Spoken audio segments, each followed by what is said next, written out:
All right, welcome everyone. I have a Bryant Pangelinan on. He is one of my first instructors since my first week in Jiu Jitsu. Yeah. And so he has a really interesting story in that he was a former bodybuilder, former cop. Like he has really traveled the world and is a world champion. He's coached many world champions and has a huge team. So welcome, Bryant. Thank you for having Great being to be on the here, show. Vaughn. I really appreciate you having me, and this is really cool. Yeah, it's love to thank see you. love to see that you've like doing this, and like you said, we've known each other for so long.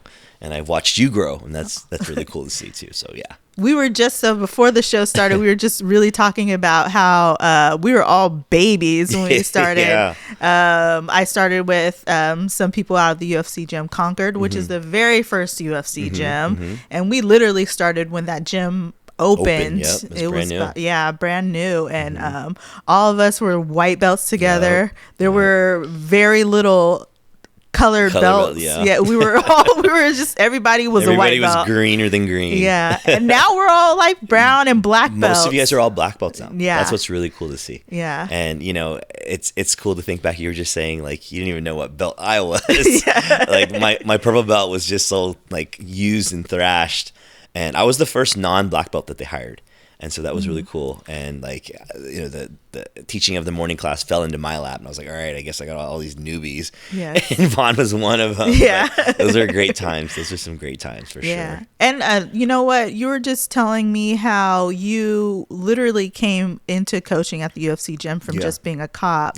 And you carried the stress of like transitioning from different careers very well, because I would have never known the struggle that you were experiencing trying to make a living. Those were some tough times, but it was all worth it, and it really helped shape me and form me to who I am today. And I think those were like the growing years, and back then, like you were saying, I just got out of law enforcement, and I was trying to get back into some other departments and whatnot, and that was like the height of like the depression, basically, in regards to the economic crash, the 2008 housing bust. That affected everything. And I'd done so well economically while I was a police officer, and then to go to personal training and teaching jiu-jitsu, it was like, man, I'm like, it's a good thing OnlyFans wasn't out then. I probably would have done something. You know what I mean? Some feet pics, some ear pics or something. But I hustled and I did what I could, and it was tough. It was really tough. And I was, as we were talking, like as the years went on, and I learned more about teaching and the whole aspect of being an instructor versus just a competitor type. It helped me grow, and I needed to like be my own, kick in the ass to like get going, because there was no one, to really like help push me or whatever. And I had to put, food on the table. So, yeah. I feel like you, like I said, during our test shoot, you really kind of laid the pathway for me and seeing what it took to build your own business, to build your own team. And you've basically been a part of my jiu-jitsu journey. Every team I've been through, from UFC gym to Chris Bean to Sapone, and you were literally coaching and teaching pretty much at every single one of those places. Plus out in Mountain View, plus out in Concord, and the hustle and the drive that I've seen you do to get to where you are has been extremely inspiring for me. Thank you. It's, again, I think I didn't even have that in mind. As they say, careful, what you do and whatnot, because you're inspiring others or people are watching. And I was just in survival mode, and that was part of like why I was doing all I was doing. I was literally teaching at like 5 different places across the Bay Area, as far as Mountain View, 2 places in the city, to private lessons, to Concord, to, just whatever I could do. And all the while competing like crazy. And that was like, a juggle, and at the time my son was really young. So it was like, man, like I was stretched pretty thin, but I had to do what I had to do, and I think, again, that really set the tone for myself in regards to where I'm at now. So, yeah. What do you think was the thing that made you not want to quit during those hard times? pursuing a career as a jiu-jitsu coach and athlete? Definitely my son. When you have a mouth to feed and someone that relies on you, like that was everything. So, but aside from that, it's like I'm not. Well, I was never the lazy type. I was always like, I got to do something, and the hustle and the grind is just things that you learn as you go. And I just started to tap into my own resources as far as like friends and businesses and networks and whatnot. And then thinking about my own skill set, like what do I know how to do? Well, let's see. I know how to be a cop, and I know jiu-jitsu and wrestling. So, and I know personal training, and nutrition and all those. I was like, all right, maybe I can find some sort of niche here where I can like make it work. And I started to like get different avenues of, income. I was like, okay, this guy likes, personal training. Cool. I'm going to handle that. And then I started to set up, my private lessons in regards to jiu-jitsu. So it was a constant juggle in the teaching class and, all those little things. And plus, being a dad. So it's like I was going to, little league practices and all these things, basketball, soccer, whatever he was doing, I was there and trying my best to make it happen and make it work. So it's that those are probably some of the hardest times in my life in regards to making it, but I wouldn't change it. Yeah. So, do you feel like they kind of forged part of who you are now? Totally. Like even I feel like I haven't stopped. And, it's been so many years now, and I'm always having my hand in something. Whether it's a fundraiser of some sort, or giving back to the community, or helping out a friend, or on some sort of level. And I've stepped away from competing the past 2 years just because, like, my body's taken a lot of beatings to a point where it's like, dude, I need to like think about my health. But at the same time, it's like I still maintain my fitness in regards to making sure my physicality, my body is kind of like my machine and platform. If I can't move or walk, then I can't really teach jiu-jitsu the best way I want to, and show the students and all the things I need to do. But at the same time, it's like, again, I think that falls back into like my wrestling years. Like, you just constantly grind and you're always working, and you work through the pain, you work through all the adversities, and I just never stopped. Yeah. So yeah, it's really formed me and shaped me. And I feel like I look back then to all that I was going through then, like, man, those were some hard times. And then, they say as you grow and all these things that happen, like more responsibility, and I feel like more has gotten on my plate, but I don't look at it like, oh my God, like I don't want to do this. I'm just like, all right, well, add that to the list. It's like we just keep going, and through hard times too, you create a better version of yourself. So I just feel like I'm growing constantly. I feel like you've also created a community around you as well. Yeah. And that was like one of the things I always wanted to make sure when I opened my own academy was like, I've been through a lot of different things in regards to, wrestling and jiu-jitsu and seeing how teams work and what I like, what I didn't like, and what I wanted to do with my own. And I wanted my team and my establishment and my community to be kind of a reflection of me, and I wanted to help my students bring out their own potential. And it's not about me, it's about them. And that's why all the focus when I started my team was like, all right, how can we make better people? Not just martial artists, not just jiu-jitsu people, not even world champs or whatever, just better people. And I've seen some huge like changes over the years in regards to the people that I work with, my students, and like I said, even seeing your own growth, like even though I was part of your journey for a short amount of time, and then you moved on, I moved on, we do our thing, we've always been friends, and like you see somebody from afar that even though they're doing their own journey, you were part of that, right? Yeah.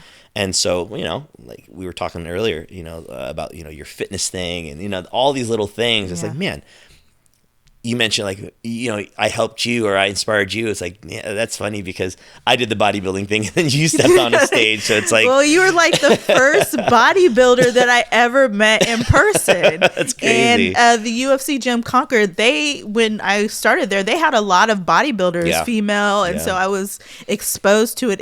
At the time, it wasn't something that I thought possible or that was in my mind that I could do. Sure. And it just so happened during that time, I had met Car in passing. Yeah. And then we became teammates when we started training at Ocean Beach. And she's one of the people who really inspired me because she competed again. And then and I was like, you know what, maybe I'll try this. Yeah. And it was really a fun experience. Sure. I met my amazing coach, Shanae Momoko, who's like, she went from being my bodybuilding coach to my business coach to my life coach and certified me in NLP. And so it's been part of like this amazing journey that I've had. But yeah, you were one of those people who were like, oh, wow.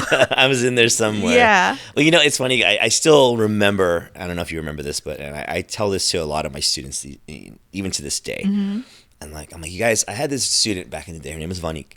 And I think it was like right around the time you just got your blue belt, you know, and, you know, you had your time on the mat, you had your fundamentals and, you know, but still green, still uncertain and unaware of little things, you know. And I remember you came up to me after class one day and you were upset. I'm like, what's up? And you're like, Coach, I don't want to train with so-and-so. It was a white belt, you know, and I was all, why, what's wrong? It's like, you know, motherfucker's just so spazzy and I'm going to get hurt and I just don't like it, Coach. I'm like, okay, are you okay? And you're like, yeah, I'm fine. It's just, you know, I don't like training with him. I'm like, all right, well, Vaughn, Jiu Jitsu teaches you to control crazy, right? And you like you looked at me like, oh shit. And, you know, I don't know if it resonated, but I'd never heard another complaint after that. Yeah. You know, and like I see that, you know, and it's just like in any jiu-jitsu room, you see the behaviors of someone on the mat, a white belt or even upper belt that still spazzes or whatever, but you know who to avoid, you know how to make it work, and you know how to control, right? Yeah. And so I like to share that story all the time with my new students because I hear the stories, oh, so-and-so hurt me, or oh, they're spazzy. I'm like, bro.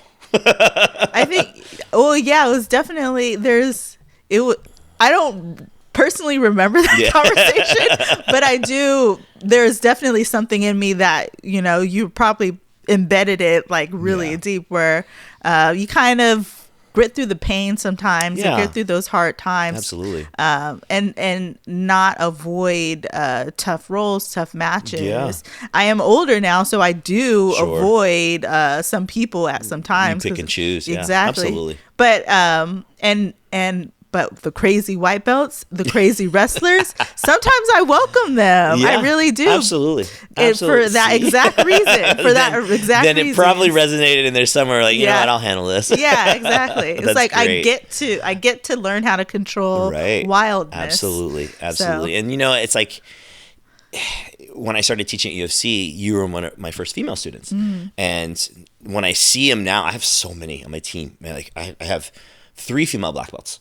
You know, and they're tough as nails, and they're tiny. They're like smaller than you, and they're just terrors. And I'm like looking at them, I'm like, I don't ever have to worry about these 3. You know, if they want you, I always tell the dudes, I'm like, you see so and so over there, they'll kill you, bro. And like they'll be like, I don't even want to train with them, Coach. I'm like, good, but you should probably try. You know, and then I'll watch them roll, and then you see like how they understand how it works, you know, and how the smaller person can actually beat the bigger person. Doesn't matter the size, doesn't matter the whatever, you know, it's just they know how to use it. And I think I've taken that, like that little, you know, lesson that I told you about, our little story, and I project that onto my students, you know, like let them know, like, it doesn't matter what size you are, you know.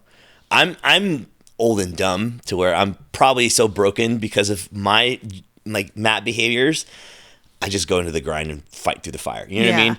And even now, like I was rolling with one of our guys, 300-pound, 6'4" white belt, and the kid moves like a cat, you know, and he didn't have a partner. I'm like, damn it.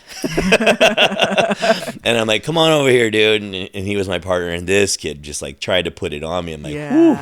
But you know, it's like, I loved it, you know, and I loved the challenge and seeing not only him being unafraid of me, but me going, I don't care what size you are. I'm going to, and I murdered him. You know, it was like one of those things where I'm going to make sure he understands how this works. Yeah. But at the same time, it's, you know, getting to test myself. And I'm never one to stop doing that. You know, like even though I, again, stepped away from competing, I still train like I'm going to compete. I still eat and work out like I'm going to compete. And I don't know. I think it's just the only way I know, and to like be completely complacent and not necessarily let myself go, but just be there. Like, I don't know.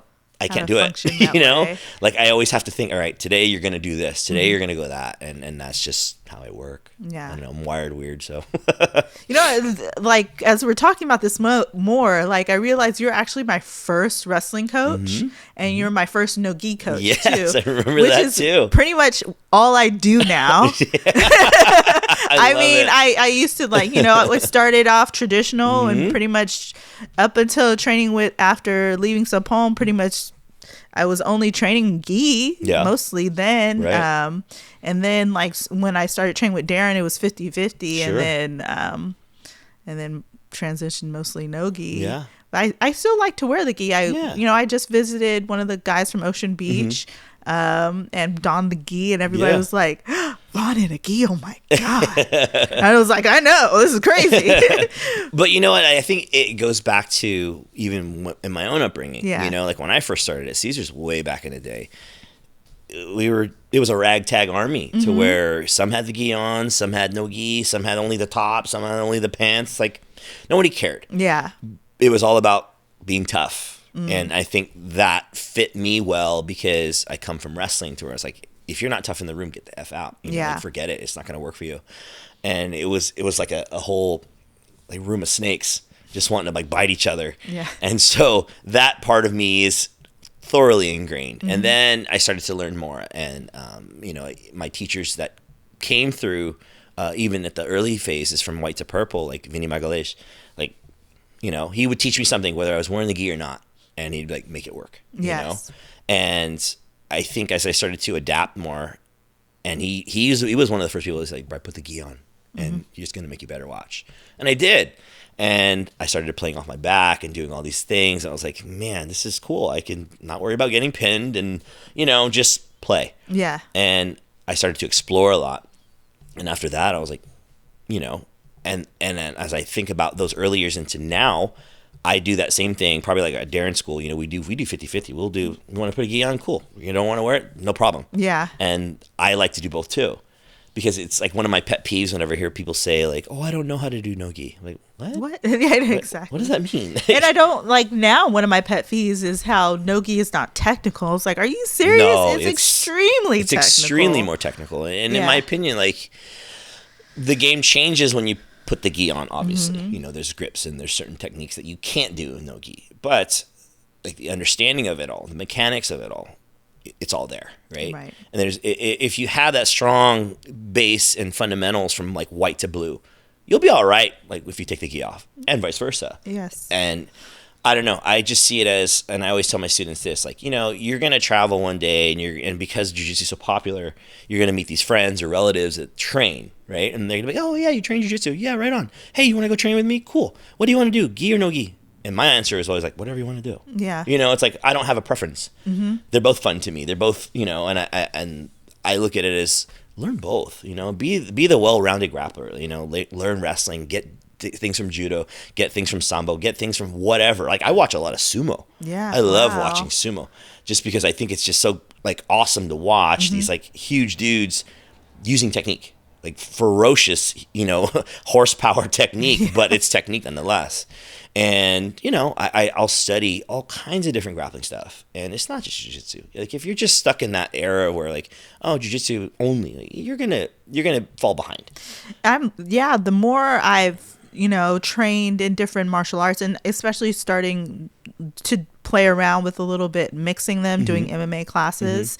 I just love learning martial arts. Sure. I want to go back to learning judo. I remember Chelsea and I would come out here to go train at Cahill's and learn judo. And now it's Muay Thai. It's like, oh man, I'm seeing where each martial art starts and the other begins, or the other ends and the next begins. And it's all fascinating to me. So I'm trying.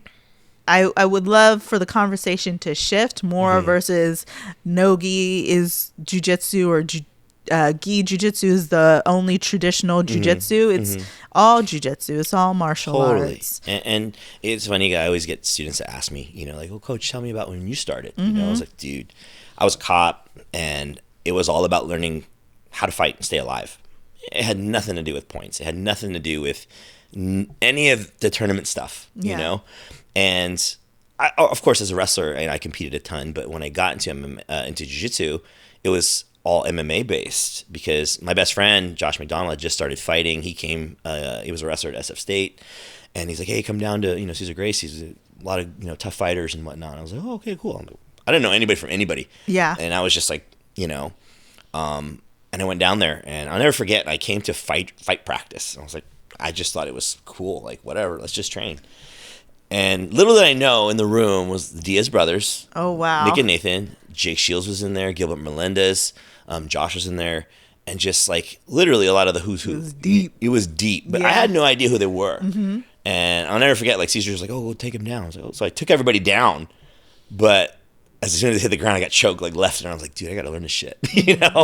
But it made more sense to me now, thinking back to my first like start in it, was I had that idea and concept of learning how to defend myself in a real fight situation, or at least to understand how it works, and not just sit there, oh, I'm going to play lapel and all these things. I mean, it's great. Yes. Don't get me wrong. Like all this new stuff that people are doing, I think it's awesome. It's just adding to the whole game.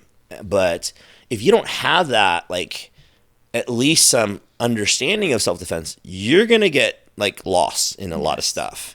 And I'll never forget, like I had this like high level black belt one time at my place, and he's like, bro, I don't know none of that self-defense shit. I was like, what the fuck? Like, wow, bro. Okay. Like I didn't say anything about it, but I was just like, man, that's weird to me. Mm-hmm. I don't know. It's just like, I'm going to go jump in the pool, but I don't know how to tread water. Like at least have some sort of fundamental, base of where this is going, so anyway. No, it's so real. Like you train a lot of cops too. Tons, so how many cops do you see come into your classes who really struggle with that concept of situational awareness and self-defense? A lot of them. So on my academy, I have about 300 students or so, and I probably have close to 100 cops. Wow. Yeah, a lot. And so every class there's a cop. And there's probably at least 5 in one class. And a lot of other first responders, we got a lot of firefighters and military police and, hospital workers, all the such, EMTs, whatever. And I think it's great. And they're all, obviously, they love martial arts. But as a cop, and I've seen this, even back when I was in the force, mind you, I'm getting back in, but I'll get to that later. Yeah. But it's hard for them to understand new things or want to learn new things. It's a mind block, in my opinion. And if they're not learning from a cop, or if they're not getting paid for it, they don't want to do it. Yeah. So there's some struggles there.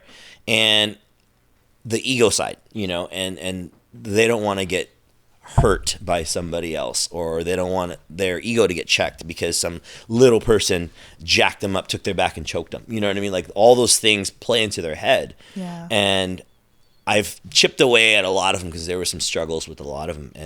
But it's just like, if they don't learn how to lose, if they don't learn how to be humble, then they're not going to know what it's like to be vulnerable. Right. And I've seen it, like even in my own, experiences on patrol, like so-and-so's, a big, strong person. Okay, cool. But they can't fight with a lick, It's like you can't even take care of yourself when the shit hits the fan.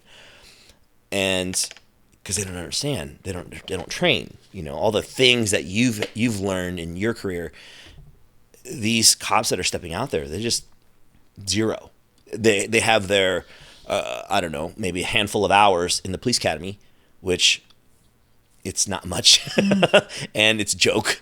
That's been an argument for years, but that's nothing that, I can change. I can only provide, Right. And that's why, like, for the past few years, I offer a free law enforcement class every Saturday.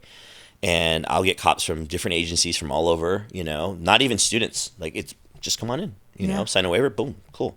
And normally, if I'm not teaching one of my black belts who's a firefighter, he teaches it, or one of my brown belts who's an SF cop, he teaches it. So it's nice, it's no matter what, if they come in, that's the first hardest step. Yes. And that's always great because, for anybody too, obviously, but in my opinion, for police officers, sometimes, again, going back to that mind block and that ego thing, like they don't want to start because they don't want to get their butt kicked and they don't like how it feels, and it's hard. It's hard. And I don't know. I saw this thing on Instagram the other day, and this black belt who's a police officer also, he was talking about it. He's like, I think it's great that, cops go out and learn. It's great. No matter what style, no matter what martial art, go learn something.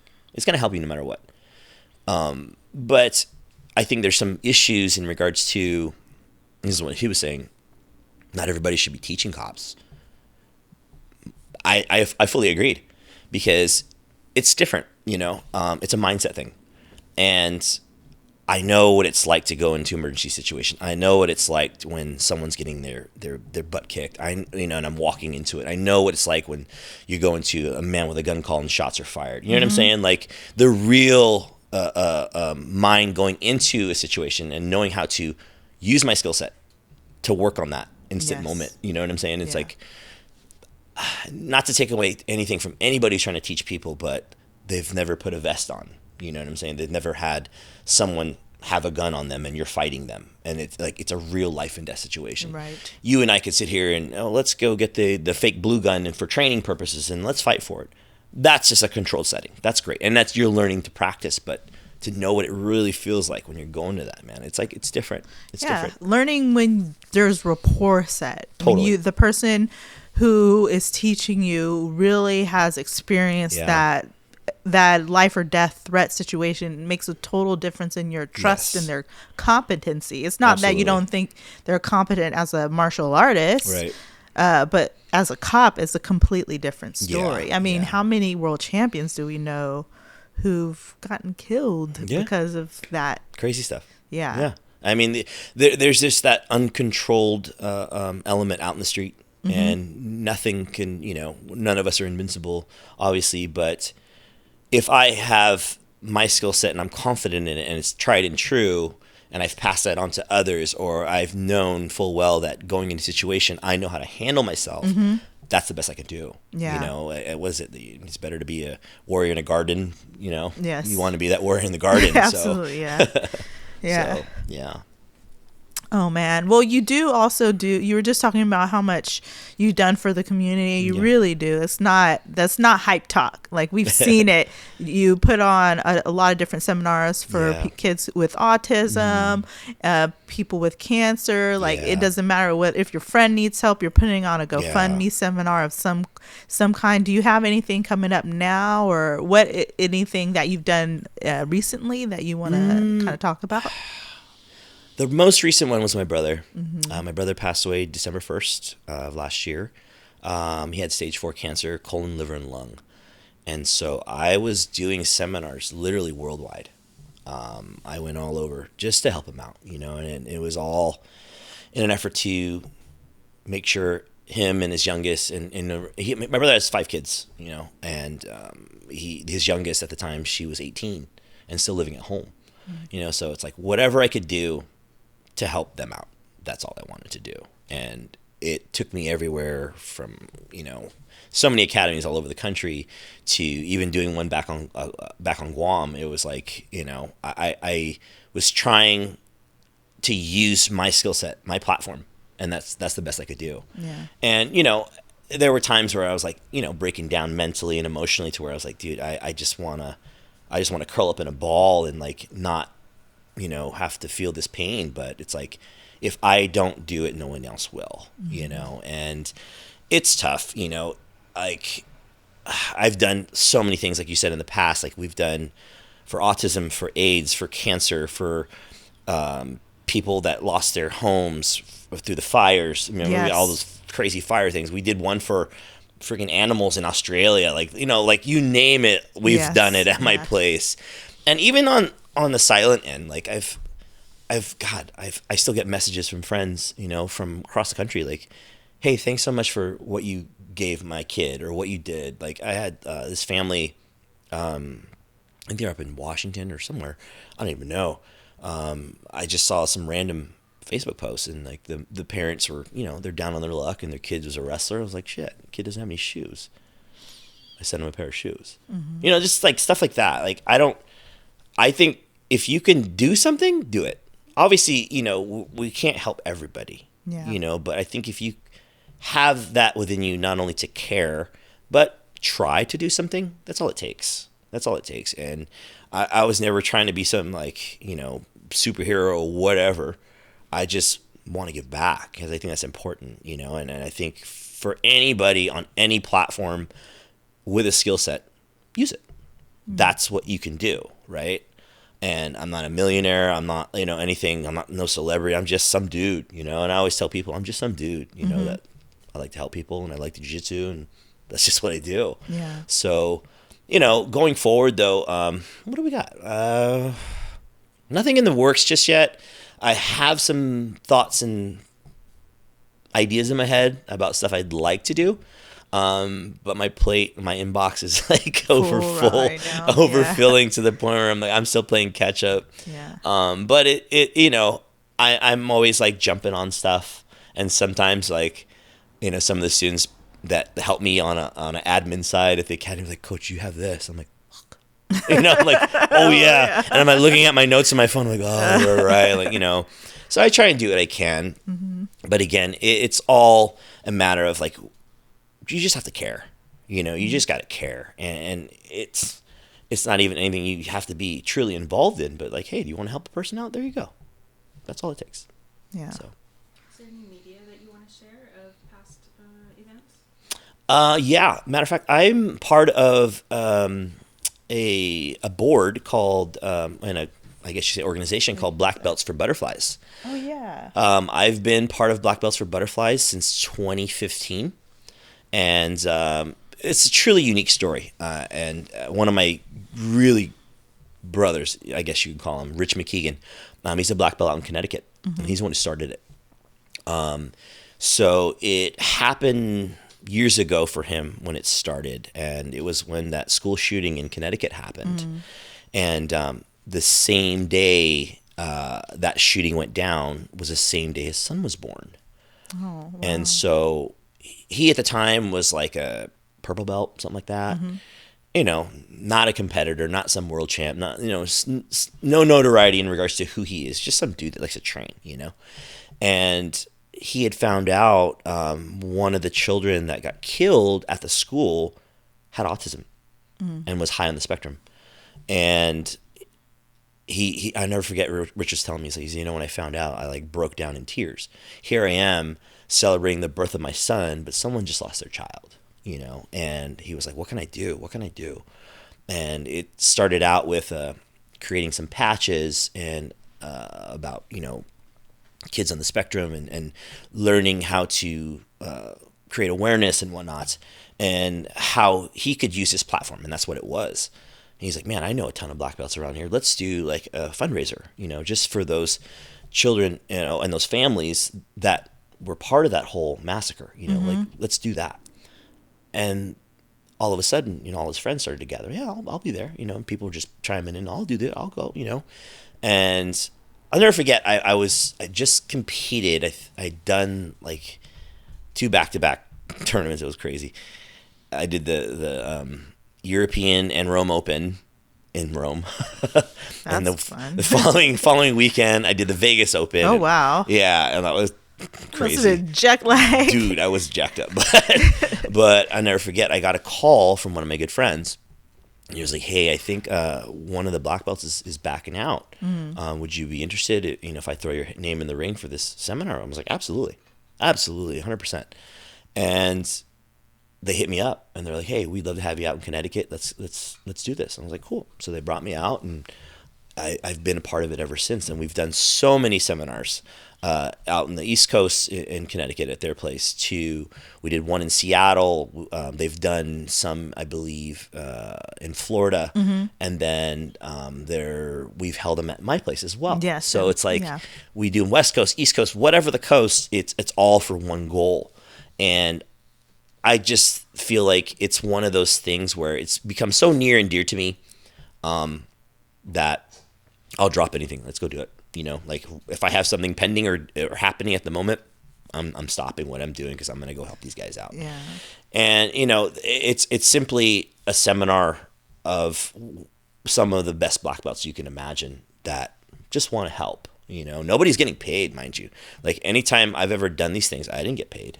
It wasn't about that. It was about giving back. And it's a 2-day deal, and you'll get like 10 black belts and 5 on one day and 5 on the other. And, open to any team, people will come from all over. And if they can't make it, they donate, and then they go to the website and they donate whatever they can, because it all goes back to autism awareness and ways to help out people on the spectrum. So, again, it's just become one of the best things that ever landed in my lap, and I'm so proud to be part of that. So, have you ever taught any kids with autism at your school? Absolutely. Yeah. We've had kids in the spectrum in the past, even some adults, and to the point where, I've gotten contacted by some of my instructors, like, "Oh, coach, I think this person's on the spectrum," and you could tell like they're not sure how to handle it or how to deal with it. And I'll normally contact the family and say, how, what degree or what level are they? Are they high function, or are they, what is it? Sound, noise, touch, feel. What is it that helps or hinders? And it's always different. So it can be a challenge. We always try our best, whether if we can include them into the class setting or do some sort of private lesson to make it work. But either way, over the years, I've encountered many. Yeah. Yeah, I have actually one of my first clients at Physique Magnifique. He has autism too, and he has been one of my gifts. I'm going to just say that because I've learned so much from him about like not just patience. I'm talking about like laughter and just joy and just different interesting conversations and how to pay attention and how to like really listen. And he, like I said, he's one of my gifts, and I really get happy every time I do get to work with him. He's a little bit more high functioning, but he does have his like sometimes we just can't work together because he's going through his thing. And just on a side note, a quick shout out to some friends out in the Pleasanton, Dublin area. This group called Puzzle Piece. Oh yeah, Puzzle Piece Athletics. These guys are amazing. Yes. Like I believe the owner's name is Chad, and he has he himself included has these trainers. That's all they train is young kids to teenagers on the spectrum. And they post these videos, and it's just so beautiful to watch. And you see, obviously, these young people are struggling, but they're still capable and functioning to doing the things that they're asked of to do. Yeah. And it's it's just minor workouts, whatever it might be, but you watch them like, man, that's awesome. That's priceless. Like if someone asked me to train them and they're on the spectrum, come on in, let's hang out all day long. We'll do it. I think that's great. And so anyway, go check them out. Yeah, Puzzle Piece, they're great. Yeah, they one of their places operates out of the Resistance. Yeah. I used to train there. Yeah. And so they're a great team for sure. Absolutely.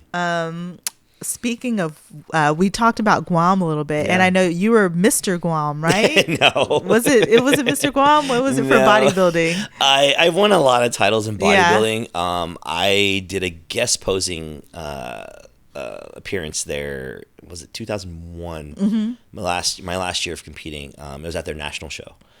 They brought me out, and I was.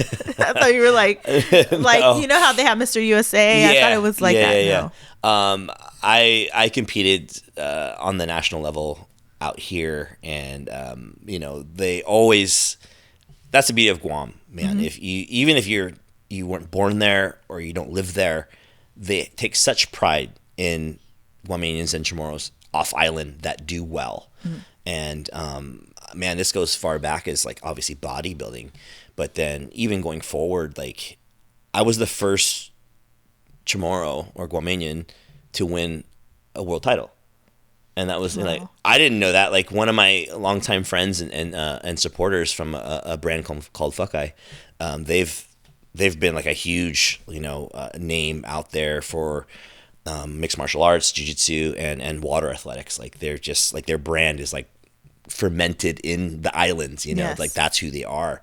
But I remember the owner Roman. He hit me up. He's like, "Bri, you're the first one ever." I was like, really? I was like, that's cool. Represent. Yeah, and like I remember it was 2008 when I won my first world gold, and I remember he texted me. He said, "Hey, go to our website and go to these websites." They blew me up. I'm living out here. I was a cop and stuff, and I like see all this stuff on Guam, like Guam's first world champion. Like I was like, wow. Yeah. I was totally like thrown back. I was like, man, thank you. It meant a lot, and it just seemed to like really, like I don't know, grow over the years. Obviously, all the things I've done, competition wise, but just jiu-jitsu wise. Like I've been brought back to Guam so many times, whether it's to compete at their big, black belt invitational tournaments, or to make appearances, or to do some sort of anti-bullying thing, or whatever it was, seminars. Like it just brings me back. Obviously, my family's there. I have like 80% of my family still there. Oh wow, that's and good. Yeah, so it's like going back to. It's not just like to be a work thing, but it's a family thing, and I love it, and I'm hoping to go back again soon, because to me that's just like it gets me away from everything. Yeah. So I hear so many good things about Guam too, and how the people that they bring in, it's really part of their community, and how family oriented and just warm the people are there. Totally. Yes. And it's just such a tight knit group, and you see things that happen in the community, right? Like I said, Guam throws one of the biggest tournaments out that way, called the Marianas Open, and I was brought out there 2-3 times to compete in their black belt adult open, and like names like Felipe Pena, Keenan Cornelius, and all these guys. I was in that hat of people that they brought out, like these super high level tournaments. Like, dude, sweet, I'm in. Like I'll fight whoever, and I've done it. But it was all like, I remember we're all together, like just how they made us feel like we're part of everything, and to the point where we're on the local news, and that's how much they appreciate not only their athletics and their involvement, but they put such exposure out there. And I'll never forget the first time I did the Marianas Open, and all these big names were out there, and this is when I was competing like 20 tournaments a year, so it was crazy. And, I go to Guam, and I'm seeing myself on the news, I'm hearing it on the radio, and I'm like, whoa, this is wild. Like, they don't do that out here. Yeah. You'll never hear about a local jiu-jitsu tournament on the news here. Like, it just doesn't happen. It doesn't matter who it is, right? And it's sad, but it's crazy, but that's how much they appreciate their stuff out there, and I think it's great. That's awesome. Yeah. Yeah, I wish the radio celebrated jiu-jitsu out here. We're deep out here in the Bay Area. Very deep. Oh my God. And that's what's funny is like people don't know how deep the roots of jiu-jitsu here are, like in the Bay. Like it was so thin before, but that's what started, this huge expansion of things versus like SoCal, where it's like there's a jiu-jitsu gym off every exit off the 405. Right. There's probably more than one. And I was just in LA the other day, and I was like, man, there's jiu-jitsu everywhere. Yeah. But, I think up here we are so good in regards to not only our level of jiu-jitsu, but it's also because of how we're not just off every exit, like you're going to get a good source of jiu-jitsu out here. Right. And it's even funnier. Like I was laughing with some friends, and we're all black belts now, we're all laughing. Like at some point we all were on the same team, and we were all, all together. You know what I'm saying? Mm-hmm. Even as far back as like my generation, like we were all on one team, and there was like 3 academies in all of NorCal. And, I would never change my early years for nothing. I started 20 years ago. I hit 20 years this year. Wow. And congratulations. So thank you. And I'm like, man, it's been a wild ride, but I love it. And I wouldn't change it for anything, just because, all the things I've done. Well, that's one of the reasons why, like, I am shifting the podcast to be more like about Bay Area jiu-jitsu and our roots, you know? And just like you said, it was 3 academies, and Caesar and Half were together. Yeah, they were one. Mm-hmm. Yeah. And then what were the other 2 academies out here? I believe, I know the guy who put on Jiu Jitsu by the Bay. Sergio Silva. Sergio Silva was. Well, there's Sergio Silva. But I'm also thinking of the other guy. He's like a tall. Oh, you mean the one who puts on the BJJ tour out in Santa Cruz? Yeah, BJJ tour. Yeah. So Sergio Silva, that's right. He does do Jiu Jitsu by the Bay, and then BJJ tour. Yeah. Which it used to be called the U.S. Open. Yes. Right. Yeah. Well, the BJJ Tour is like the name of the overlying company, but then they put on the U.S. Open, they put on the American Cup, all these little things, and they've been around forever too. Yeah. And I think it's great. But just like thinking back again to those early years, it's like you were like amazed if you saw a color belt on the mat. Like, whoa, wow, that guy's a blue or a purple. He's God.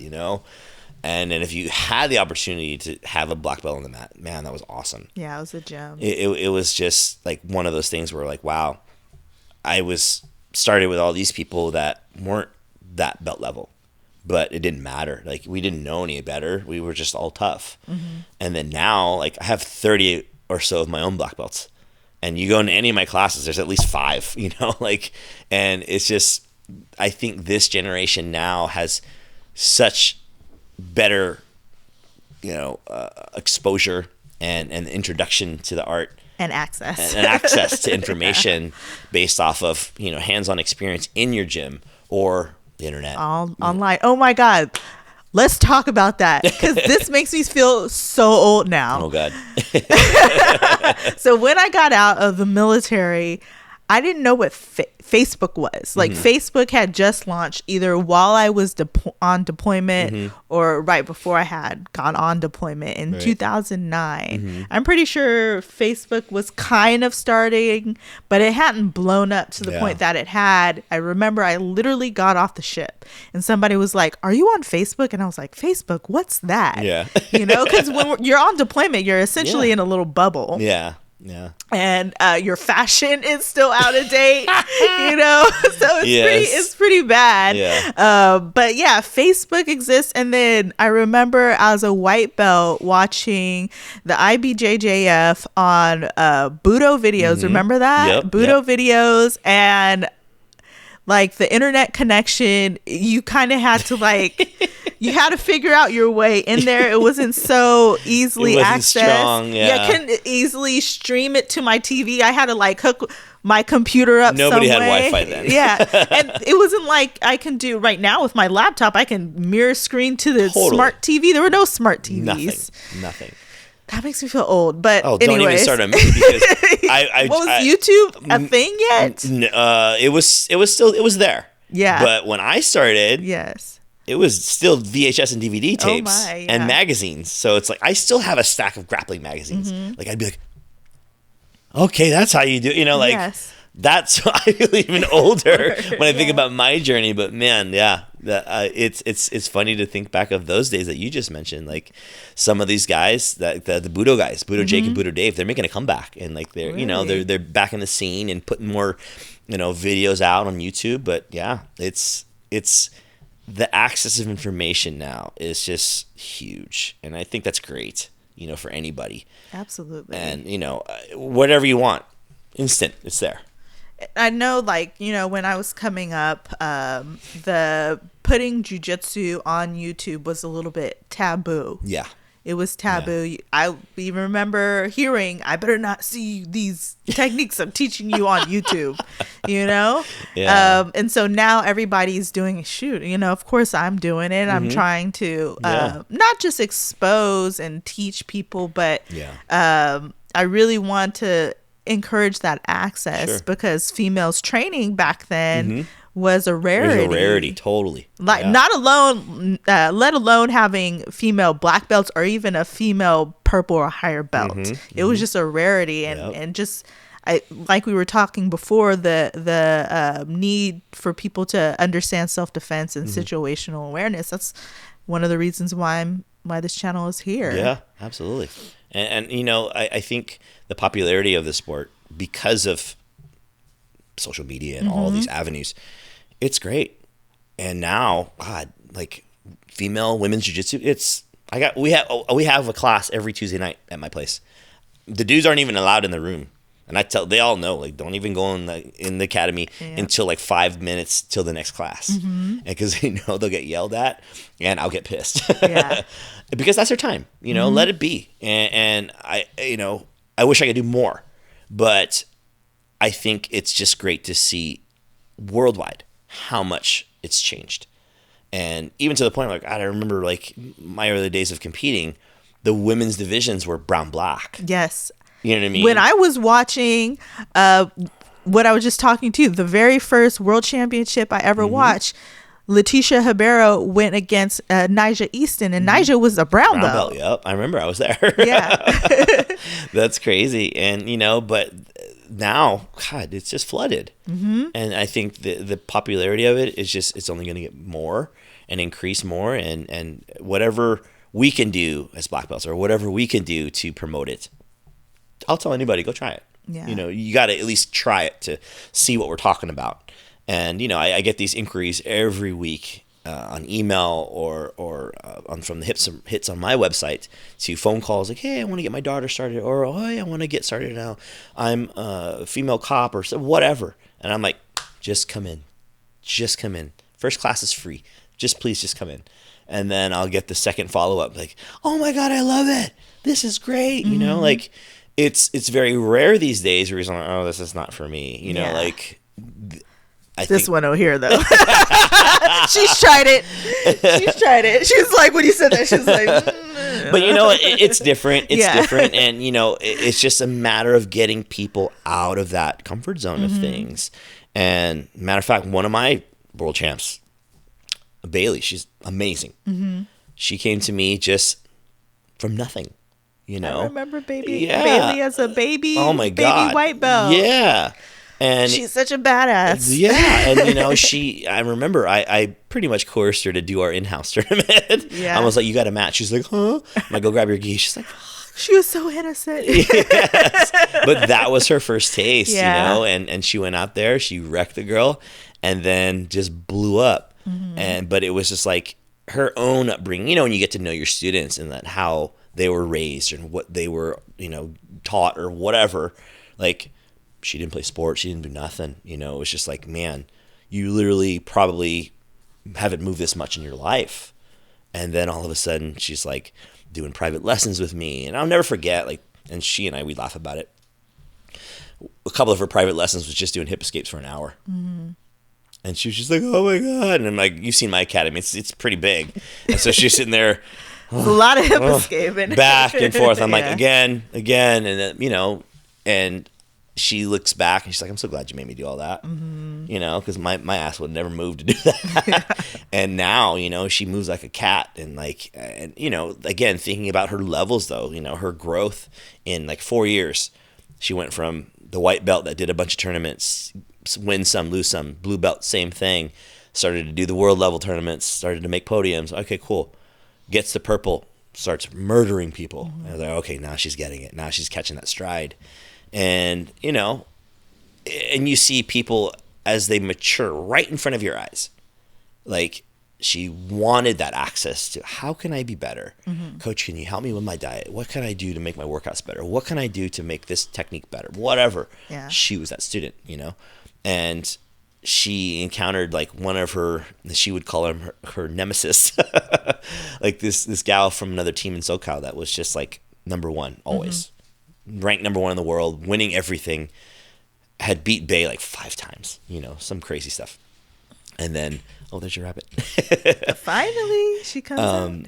We met her in the finals at Worlds, and last 30 seconds, Bay scored and won. And I'll never forget. It was like an unreal moment because all of that girls' team was like in that corner. It was probably at least 50 people going apeshit.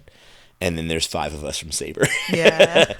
And the corner of the auditorium got quiet, and I'm just like, ah! Like screaming my head off, and like she's in tears. We're all in tears. It was just like amazing.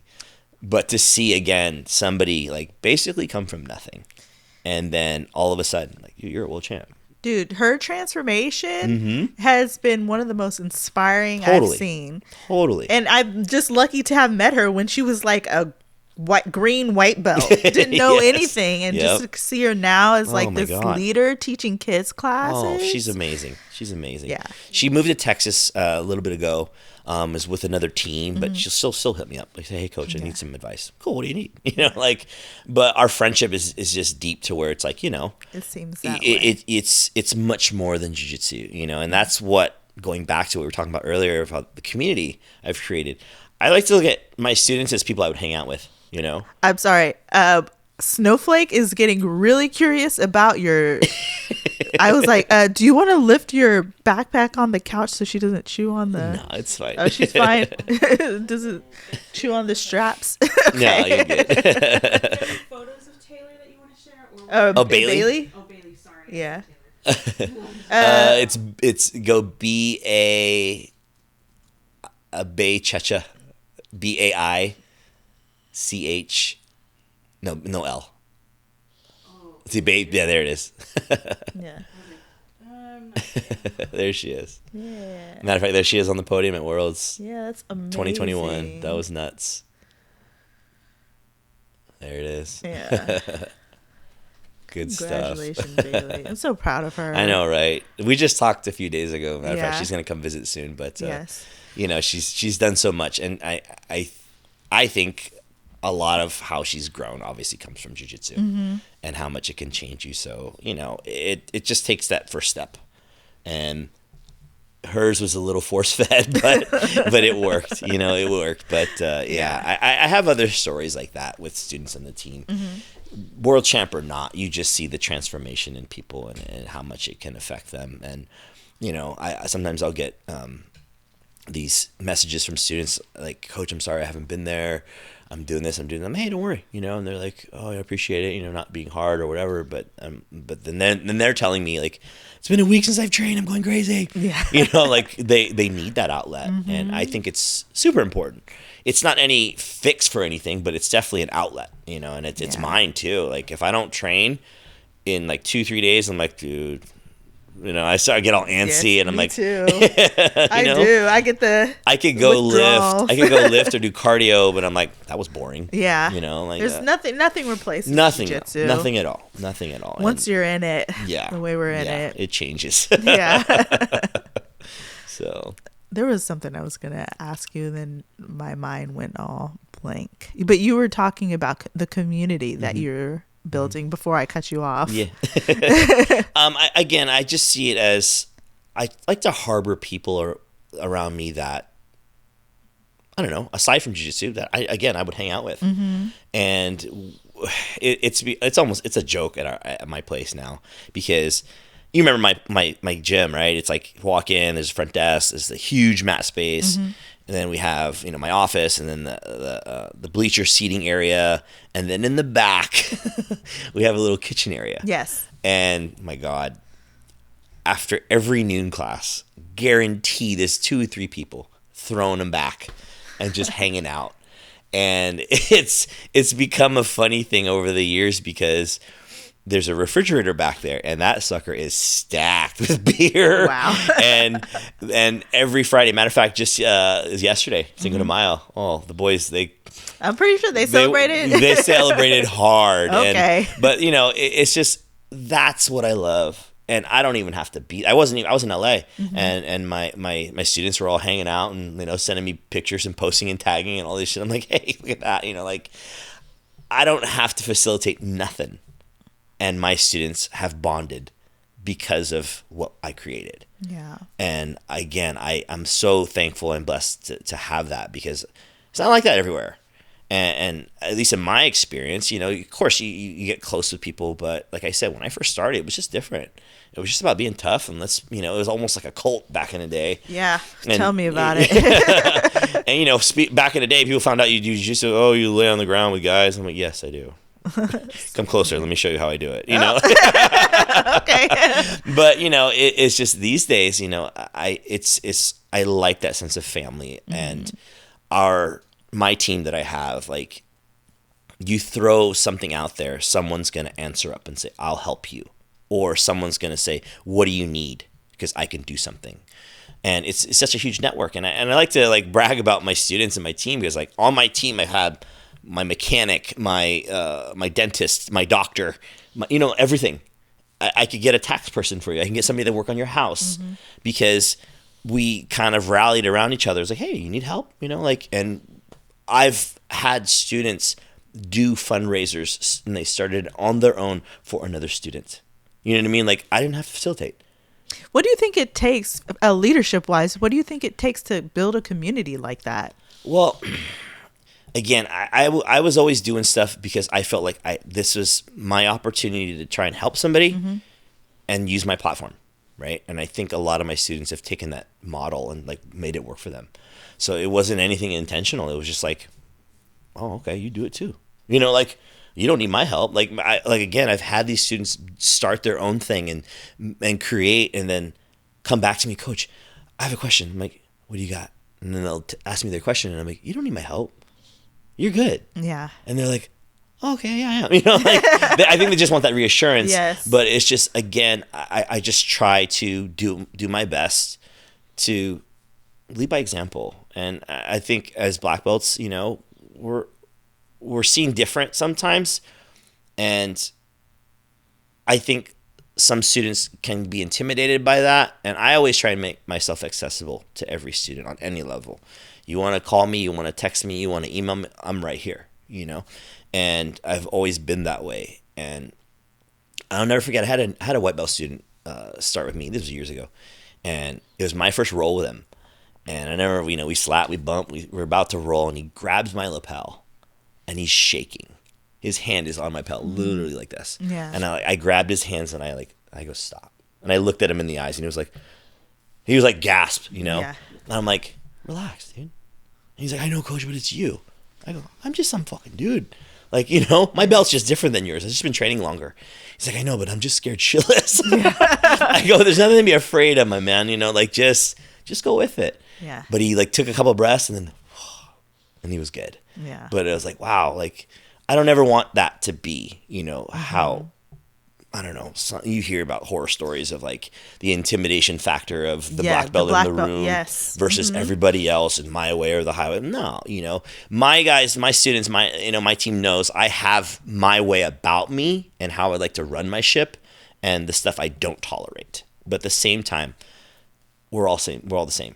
No one's higher, no one's greater, no one's better. We're just all here to do the same thing together. And I think they've all adopted that. And a lot of times you get on the mat, especially in my classes, I'll purposely pair up the white belt with the color belt because I want them to have that sense of, this person can help mentor me a little bit during class while coach is teaching and overseeing. Trust me, I'm scanning the room and see how I can help everybody, but it's nice when I know I can have a responsible upper belt help that newbie out.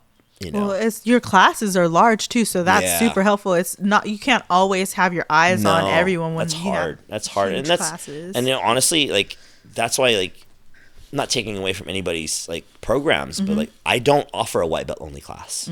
I just don't. To me, I don't want the blind leading the blind and everybody's blah and spazzing out and be like a battle royal on the mat. That, to me, that's where injuries happen and attrition rates in regards to losing students can happen. Versus if I know those white belts can go on the mat, not be afraid, not be intimidated by me or any other upper belt and work with them and learn from me and learn from them, then the exchange of information is better. Yes. And that white belt student can develop a little bit more, and I don't know.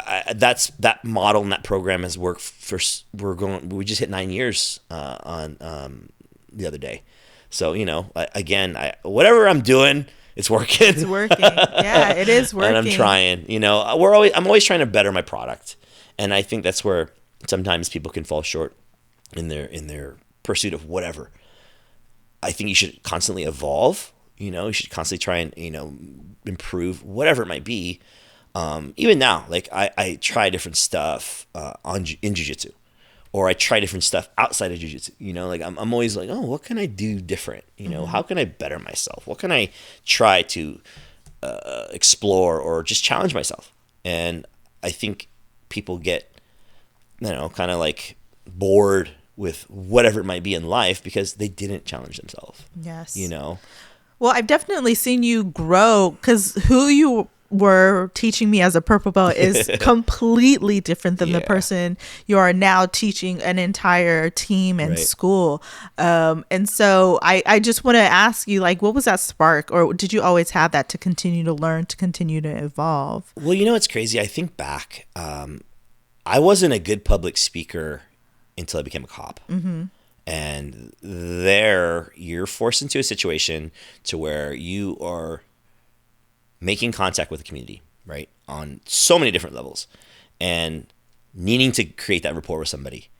Like, I have dealt with everything from someone's kid being killed to someone's child being raped or murdered to someone's house burning down right in front of, like, all these extreme, intense situations, you know? And if you cannot communicate, you're going to ruin their day even more. Yes. You know what I'm saying?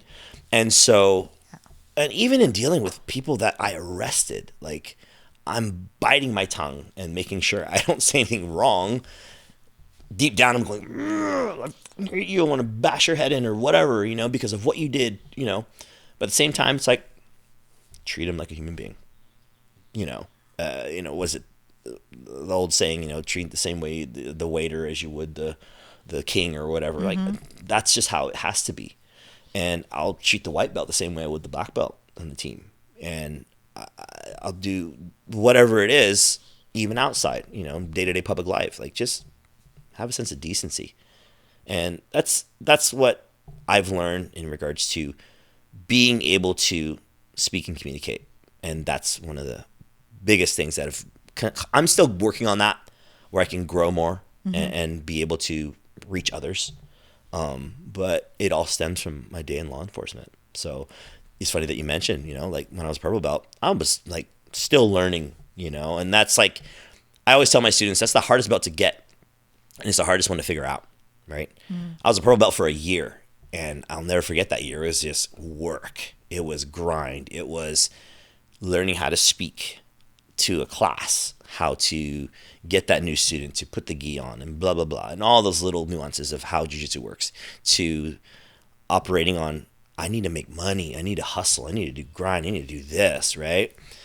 And at the same time, work on my game, work on my craft. And as a purple, man, I was in the gym for like 3-4 hours a day, double days, just trying to figure it out. Yeah. And then, you know, when it finally sunk in, I started to put those pieces together, and I went back into like the work environment. I was like, oh, okay, now I kind of get it. You know, things made more sense. And so the gift of gab, as far as talking, it goes right into jiu-jitsu well. And this is where, like, I have a lot of black belts, you know, they're newer and they're wanting to become an instructor. They're wanting to, like, you know, do all the things. And I tell them, like, okay, go teach class then. And I'll sit back in a room and just listen and watch and just see how they operate. And everybody's got their own style. I'm not trying to say my way is the way. And these people are learning on their own. And then they'll come up to me after class, oh my God, that was nerve-wracking. I'm like, but you did well, you know, like, it's a win. Take it as a win. You went out there, you were nervous, and now look at it, you got the first one out of the way, you know. And it takes time. I'm sure when you're teaching class for your first time, you're like, oh fuck, here we go, you know. And then afterwards, you're like, ah. You know, it wasn't actually the first time I taught class. It was when I got my brown belt. Yeah. So Darren just didn't show up that day, and I think that was the plan, but we didn't know. And I was the only higher belt there. Oh, so that was the day I was like, I was like going to class, not expecting to teach class. Right. And so, but you know, it went well. Yeah. It went well. But that was the moment when I was like, oh my God, what do I do? The ship is in my hands. Yes. I wasn't expecting this. But you see, that's a universal thing. Like, I remember that feeling too. I remember all this. I started first teaching at Caesars when I was a blue belt. Because, you know, same thing. Some upper belts wouldn't show up. I'm the highest one in the room. I guess I'm teaching class. And then I was teaching a wrestling class there. But then I learned a lot of tools when I was teaching wrestling, in the high school levels. So, you know, like the coaching stuff, that came into play very well. But, like, in my opinion, coaching a wrestling class and teaching a jiu-jitsu class are two different animals. Like, in a wrestling room, you have just animals. Guys that just want to tear each other's heads off. They don't care. They're all hungry, and the room is really hot. It's just not the most humane place. Yes. Versus jiu-jitsu room, it's like everybody's coming to decompress. Everybody's coming on. You got your mom, you got your dads, you got your lawyers, you got your cops, you got whatever. All these different walks of life. So everybody's kind of meshing together. So it's a different vibe, and you got to know how to adapt. And so again, going back to that, what made me change or what got me was just, again, learning how to communicate. And I think when you can like talk about technique and then pick up on a vibe in somebody in the room and like, you relate today or something, you find a little quirk in the room and be like, make them just to laugh, just to break the monotony. Because I'll see that a lot when I'm teaching seminars, and like that can be nerve-wracking too. Like I've taught seminars in a room of like a couple hundred, and it's like, oh, yeah. Matter of fact, going back to the black belts for butterflies, I remember I was like one of the last people to teach, and it was like at hour 4, and like, after a while you're like, oh God, information overload.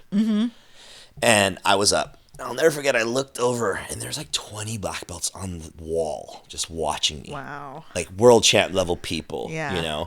And then I look over to my left and it was like all these people that signed up to pay, to donate, to be there, coming from all over, like the East Coast. They were just driving in, I'm like, fuck, how can I make this room just liven up for a second? I'm like, no one had shown a single takedown in the 2 days and in the hours that were, of technique. I'm like, everybody on your feet. And everybody like, kind of shook their head like, oh, I'm awake now. He said on our feet. I'm like, all right, guys, we're going to start with the takedown. And everybody went like, oh, shit. Cool. And the room was popping. And all the black belts were around the room going, yes. You brought them back. Yeah. But it was one of those things where like, you got to think sometimes, and I've never had like a set thing in my head going into a seminar. It's normally like, what do you, I'll ask the host or whoever. I'm like, what do you guys want to learn? Okay, cool. And I'll just go from there. Or I'll scan the room and go, oh, okay, today we're going to do this. Yeah. You know what I'm saying? Whereas I know some black belts that will go in like with a rehearsed thing. And it sounds like so monotone and monotonous where I was like, whoa, dude, you were up all night writing that, weren't you? Yeah, like you bombed. I sometimes relate teaching jiu-jitsu to comedy sets. Totally. Because you have to, you'll get that one person who's gonna like banter with you, who's gonna ask all these questions or act like a fool. Yes. And so you kind of have to rein them in either with jokes or demoing with them. Yes. You know what I mean? And you do have to kind of shift your vibe sometimes, or even on the fly shift what you're teaching. Absolutely. And then that goes back into your ability to communicate.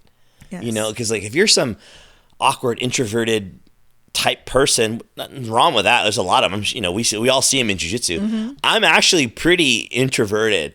People don't realize like I'll keep to myself a lot. Like, dude, I will go and be by myself for days and not trip.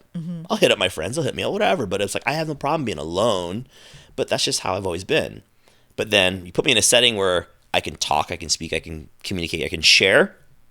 I'm like a blabbermouth that won't shut up, but whatever. It's just, I guess this is a part of me that likes to come out when it wants to come out. And when I'm in that teaching setting, I think that side of me enjoys it so much. And I try and like, again, make the room work, and I always get a kick out of like chiming in a little joke when I'm teaching a technique and you hear like a pin drop and you're like, wow, fuck, tough room, Yeah. And then everybody laughs. And then, okay, now I gotcha. Yeah. Now you see there where they can click and go, okay, I'm here now. I'm with you, so yeah. Yeah, I think I've been pretty grateful to have some pretty fun. Darren's hilarious. You're funny.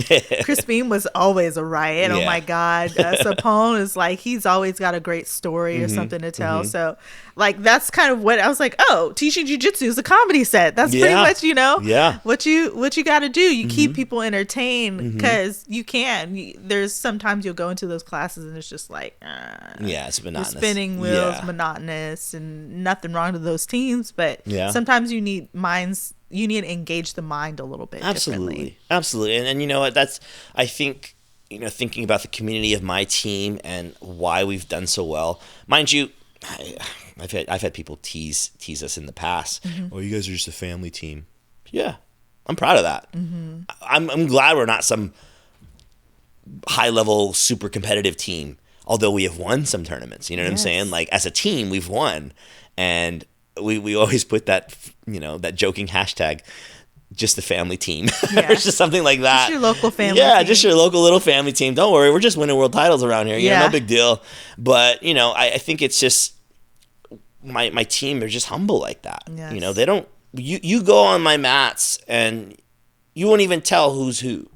Right? They'll be the high level competitor, and you'll be the average, daily roller type, just a soul surfer, just the hobbyist. They're both equally as tough. You know what I'm saying? And like, who's the world champ? Oh, that guy over there. No shit. Like, and that's just how we are. And no one's boasting about none of that. And everybody's just like, we're all equal around here, you know? And there's that, huge communication thing amongst my students, and I watch and I listen, and I'm sure you've done it as a teacher and as a black belt. You hear all the little things like the students say when they're with each other, and a lot of it sometimes becomes a reflection or something they heard from you. Right? And I think that's great. And I've had so many of my students, the lower belts, like call me or text me after one of the other black belts have taught or coached them at a tournament. Coach, they are just like you. I'm like, oh, okay, that's cool. I hope that's a good thing. And they're like, oh, no, it was great, But I just felt your presence when they were speaking. But they had their own little twist. I'm like, perfect. That's what I like to hear. Yeah. And that feedback, and I'll bring it back to a lot of them. I'm like, hey, they thoroughly enjoyed your class. They understood you. You were clear. You were concise. And they knew what to do, And I think that's huge. And again, if I can help people just be better people, not necessarily the world champ, whatever, but just a better person. That's what I want to do. And I think that's great. So. Awesome. I think that's a good place to leave the show, but I have some lightning fire questions to ask you. Let's do it. Before. So, and we asked these questions. We were just at Evo, what was that Evo called? Evo Evolution Sports Expo at Santa Clara Convention Center. Oh, yeah. I competed there once. Oh, you did? Oh, yeah. For Jiu Jitsu? I won the Gracie World Super Fight. Oh, I was there that day. Yeah. And you got a really cool choke from the bottom. Yeah, I was in bottom half and I caught him with Ezekiel. Yeah, I remember that. There's a video on my. I have it on. I think it's a photo of me and Car with you on Instagram. Yeah. Because we were literally, I didn't video it, so let me just pull up these questions while she's looking for that. Sure. Do some editing magic in post. I might have like a video all on came my together. phone somewhere. Let me see here. Okay, here's How far? What year? Oh, you gotta have to. Oh no, yeah, keep going. You gotta go all the way back. That one. It's been a minute. Cause you know what Car looks like, so it's gonna be just me and Car. It's past that, girl. It's just me and Car in the photo, and Bryant.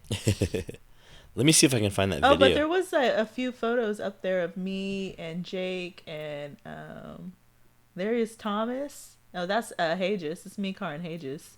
That one right there, where I'm dumping the person. This is me. Oh my God, we're all purple belts. Crazy, right? Yes. Oh, that's when you did that super fight with Cleo. Yeah. You guys were, That was a tough match. Oh, yeah, man. you guys were dying. But me and her, that's the second time me and her competed, because we competed against each other as blue belts too. Really? And it was a tough match then. And it's always rolling with her is so much fun, but she is tough. Oh, you know what? That's what I love is that on my team, I can rely on my guys to get me ready for something. Yes. And, they can all make it work and make it happen in regards to being that good, teammate. It's just me, Car, and Brian. Keep going, bro. I gotta go. I'll go far. Yeah, it's a while. Wait, don't go too fast. No, keep going. There's lots of 3 photos. There's lots of photos of 3. It was like 2015, 2016. Was I still blue belt? You might have been. Look at that one. That's one of my favorite photos. Old school right there. I was like, let me jump on your back. When you were still teaching at Simone's. Oh wow. So we've reached the end. Man. Dang it. I know I have it somewhere. It's probably not on my Instagram. It might just be in my phone somewhere. Dang. But I remember I had probably just went too fast. No, I don't think so. I think I might have I I might just have it in my phone backup somewhere. So, oh well. My mom loves that photo. It's like a picture of Darren flipping off the camera. This one right here. Everybody's flipping him off. She's like, oh yeah, the comment says, I'm staring. Wait, he says, I'm starting an anti-middle finger initiative. Anyone flipping off to meet me in the alley at night. So I'm doing a vlog with my mom tomorrow. That's funny. I think she said everybody there is on timeout too. She's like putting everyone on timeout. Where is Aaron at these days? You know? He has 3 kids now. Oh, is he still in the city somewhere? Or? Yeah, he's still in the city somewhere. Okay. He's still. I used to love training with him. Yeah, he's tough too. Tough as nails. Oh my God, I remember like I died one day. He got inside control on me. I was like not moving for the rest of the day. Okay, so we already know what you do for martial arts. Yep. And how long have you been training? Oh God, I started wrestling in elementary school. Yeah. And then wrestle in high school, college, and past college, doing Jiu Jitsu for 20 years now. 20 years, wow. Yeah, so I've been on one mat or another my whole life. Yeah. What got you into training martial arts? My best friend at the time just started fighting, and he's like, hey, you know, the team down here, the Gracie Gym, they need a good wrestler, so went down there and got hooked. Nice. Yeah. Any tips for anyone who may want to get into martial arts? Do it. Even if you're scared, even if you're reluctant and hesitant, just go out and try it. Because whether it's jiu-jitsu or whatever, it's going to change you. It's going to change you no matter what it is. And you'll see that instantly. And don't give up on yourself. You just can't. And you know, you and I have seen it, you know, on the jiu-jitsu mats. You have that person will come in super hyped, and then all of a sudden they fizzled out like a couple months after. Yeah. You know? And it's unfortunate because there's a level of like, damn it, they could have done so much better for themselves. You know what I'm saying? And it's sad when you see it as a coach because, again, going back to what I said earlier, you want to see people do better and be better humans. And when they dip or they just, you know, kind of just like not want to do it or whatever, it's sad, you know, and you just want better for everybody. Every now and then you get that person who comes back years later. Oh, absolutely. I've had a bunch of comeback stories, and it's great. I tend to like reach out to a lot of my MIAs just to see how they're doing. Not even come back. Just like, hey, you doing okay? Yeah. You know, and I think people like to hear that. So yeah, check in on them. Yeah. Who would you like to roll with more than anyone else? Roger Gracie. Ooh, that's a good one. 100%. If you were to give yourself, if you were to give yourself advice 10 years ago today, you know, what would it be? Do more. Do more. I think back to those years when I was competing like crazy, and I made this post and this joke one day, and it was like the one thing you want to feel the most when you're competing all the time is dry clothes. You know, because that's funny. You know you're constantly exerting yourself. You're cutting weight. You're training. You're this. You're that. And I never forget like my laundry pile. I'm like, oh my God, man, I just want to be in some dry clothes right now. But I wouldn't trade it, you know? Like if I could have competed more, I would have. And looking back, I'm like, those are some of the best times of my life. And I may have been in the hole or in need of money or whatever. I still wouldn't trade it. I still wouldn't trade it, you know? And it's, again, propelled me to where I'm at today. Nice. And last but not least, 5 fitness or health tips for people to just keep moving and keep their bodies in shape. Just get started. Whatever type of fitness it is, take it in baby steps. Whether it's 1 day a week, 2 days a week, whatever it might be. And get yourself medically checked out. And I found that out, obviously, with the passing of my brother. Like when he was diagnosed with colon cancer, that doesn't run in my family. You know, so we were like, oh, what the fuck? Like, and immediately, and I'm at the time, you know, I'm at that age, and I was 45, and it was like, you're at the age where you should be getting checked. And I got it checked immediately. You know, got my colonoscopy done, and it was all those things were like, get the blood panel, and like, because you never know, you know, and I think people take their health for granted these days too much, to where not only do they push off or put off those type of things, those health screenings, but even their own fitness. Yeah. And, and I think a lot of people, just like jiu-jitsu, people get intimidated, They're thinking that they got to be some ripped, chiseled bodybuilder looking type, or they expect to be, running miles and be healthy and fit. Like, no, that takes time. Just like jiu-jitsu. I'm sure you've heard it. Like, oh, I don't want to get my ass kicked. You're going to get your ass kicked. Yeah. When you go on the mat for the very first time, and it's probably for a little while. Yes. But at some point, you're going to be kicking somebody's ass. And the same thing when it comes to your fitness. You're going to die for a while. I did cardio this morning. It sucked. I hated it. I freaking did it, Like, I still made sure I'm kicking my own ass, and I think it takes time to motivate yourself, and we all go through those highs and lows, to where sometimes we'll be in a low a lot longer, and I've been going through some major lows through the past couple years and even the past several months, but it's like I don't have anybody to motivate me to go do it. I don't have anybody to force me to go do it. So it's like I have this voice in my head telling me, you have to do this. Yeah. No, you're your own backup, dude. You got to go do it. So I think if you put it in perspective like that, it'll push you a little bit harder. So, yeah. Anything you want to leave the audience with before we go? I think it's just great to see somebody like yourself that I've known for so long blossom and grow. Because you were that student.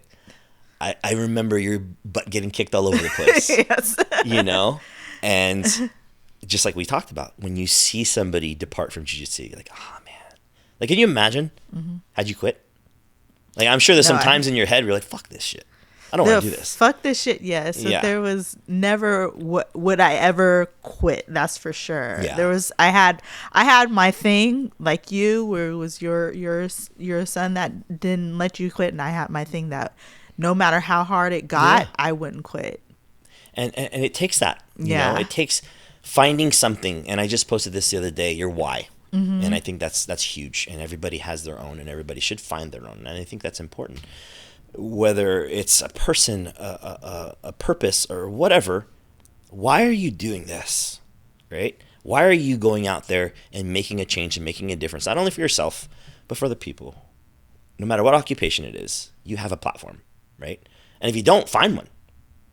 Look within your own skill set, or go learn a new skill. And that's a hard thing for anybody at any age, is learning a new skill. I was just thinking about that on the way here. I'm like, man, I want to learn how to play guitar or something. I don't know how to play any instruments. Yeah. You know what I'm saying? But I want to learn something new.